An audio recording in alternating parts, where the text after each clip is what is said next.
What's up, YouTube? Welcome back. I am working on a 15 Town and Country that was at Mavis for an oil change, and they recommend a bunch of the stuff to do to it. So the estimate was for shocks, struts, links, short wheel alignment. This is one of our regular customers. They just went in there for a quick oil change, and good thing that he did. The front struts are blown out. But what I'm working on right now is the rear shocks. And for anyone who is working on this, you can do it one or two ways. Remove the mounting plate to the chassis, or just grab a 18 millimeter wrench, or socket, or an air gun, or electric, or whatever you got.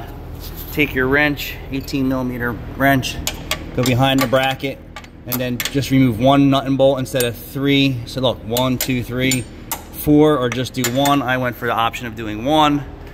And then the lower shock bolt.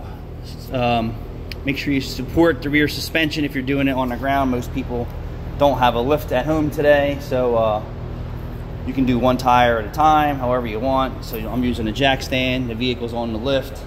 I'm just supporting the weight of the suspension, because when you pull the shock bolts, and it's not supported, it will hop, so be careful there. And then pretty simple, put your bolt back in the hole, make sure that it's aligned up. I could use probably a smidge more of room there. That's it, pretty simple to do.